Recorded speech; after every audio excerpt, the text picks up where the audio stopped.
नमस्कार, मी स्नेहल पाटकर। आज आपण वादळाबद्दल बोलणार आहोत। सोशल मीडियावरती एक व्हिडिओ फिरतो आहे, एक व्हिडिओ व्हायरल होतोय, त्याबद्दल आपण जाणून घेऊया। तशी समुद्रात अनेक वादळ घोंगावत असतात। गेल्या आठवड्याभरात बिपरजॉय चक्रीवादळ घोंगावत होतं। समुद्रातील वादळाची स्थिती म्हणजे 48 नॉट्स किंवा त्याहून अधिक वेगाने सतत वाहणारे वारे आणि वादळाच्या वेळी लाटांची उंची ही 10 मीटर म्हणजे 33 फुटांपेक्षा जास्त देखील असू शकते। मात्र समुद्रात धुळीचं किंवा वाळूचं वादळ येतं, याबाबत तुम्हाला माहिती आहे का? हे सँडस्टॉर्म आल्यामुळे हवेची गुणवत्ता आणि दृश्यमानता कमी होते। जेव्हा वाळवंटी भागात कमी दाबाचं क्षेत्र तयार होतं, तेव्हा तिथून धूळ उडते आणि पश्चिमेकडून येणाऱ्या वाऱ्यांमध्ये मिसळते। त्यामुळे धूळ हवेच्या प्रवाहाबरोबर अनेक किलोमीटर प्रवास करते आणि हे धुळीचं वादळ त्या ठिकाणी निर्माण होतं। सोशल मीडियावरती असाच एक व्हिडिओ सध्या मोठ्या प्रमाणात व्हायरल होतोय। काही जण हा व्हिडिओ फेक असल्याचं देखील म्हणतात, मात्र हा व्हिडिओ खरा आहे। सुएझ कॅनॉल इजिप्त येथून भारताकडे येताना हे वादळ काही जहाजांना जाऊन धडकलंय। त्यावेळी तिथल्या कॅप्टनने नेमकं काय केलं हे त्यांच्याचकडून ऐकूया। भारतीय रहिवासी merchant navy officer vice captain Prasad Telange हे त्यांचा अनुभव सांगतायत, आपण जाणून घेऊया।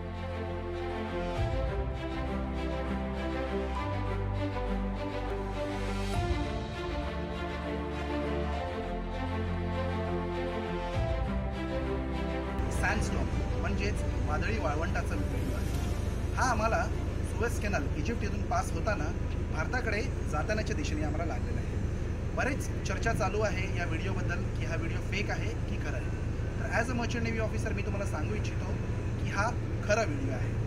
सँडस्टॉर्म म्हणजेच समुद्रात क्रिएट होणाऱ्या वादळामुळे, सायक्लॉनमुळे जी एक एनर्जी आणि एक जी फोर्स क्रिएट होते, तर north Africa, mid east Africa अशा ठिकाणी जिकडे वाळवंटाचा प्रस्थ जिकडे जास्त आहे आणि त्याच्या बाजूलाच असणाऱ्या समुद्राचा जो निवारा आहे, समुद्राचा जो पूर्ण जलस्थल आहे, तिकडे ही एनर्जी क्रिएट होते। आणि जेव्हा हा वादळ समुद्रापासून जमिनीवर आदळतो तर स्वतःबरोबर एक एनर्जी घेऊन जातो, पूर्णतः एक मोठा क्षेत्रफळ क्रिएट करतो आणि त्यामुळेच तिकडे असणाऱ्या वाळवंटामध्ये त्याला वादळी वाळवंट असं म्हटलं जातं। प्रसंगावधान आम्ही राखल्यामुळे सुदैवाने आम्ही हा वादळी वाळवंट क्लिअर करू शकतो।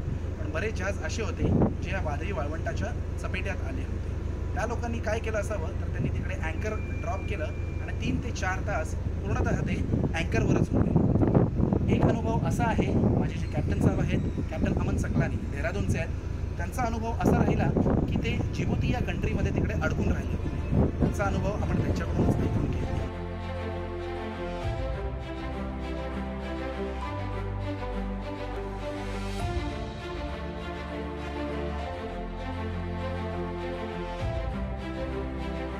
मित्रांनो, माझ्याबरोबर आहेत जहाजाचे कप्तान कॅप्टन अमन सकलानी, जे देहरादूनचे आहेत। आपण त्यांच्याकडूनच समजून घेऊया की त्यांचा ॲक्च्युअल अनुभव कसा होता। नमस्ते सर। नमस्ते सर, आपका अनुभव बताइए, ये जो सैंडस्टॉर्म है उसके बारे में कैसा था?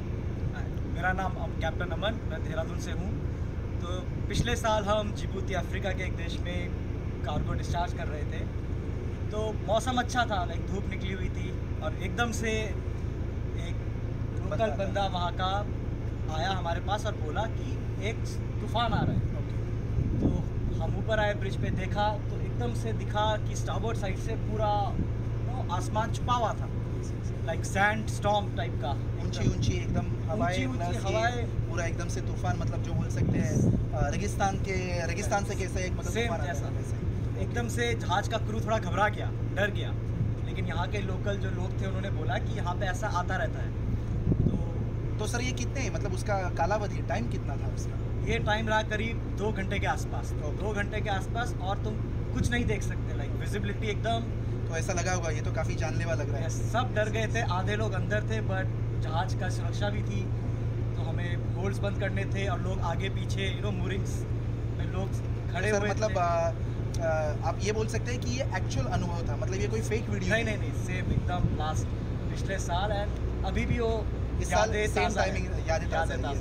तर मित्रांनो, आपण बघू शकता त्यांनी ॲक्च्युअल अनुभव त्यांचा सांगितलेले, ते कमांडमध्ये होते आणि त्यांचा स्वतःचा अनुभव जिबूती आफ्रिका या कंट्रीमध्ये जवळपास 3 तासाचा होता, त्यांनी आपल्याबरोबर शेअर केलेला आहे। तर महाराष्ट्रात आणि भारताच्या इतर भागातही आता अशी वादळ येत आहेत। आपण पण काळजी घेऊया, प्रसंगावधान राखूया। धन्यवाद। जय हिंद, जय महाराष्ट्र।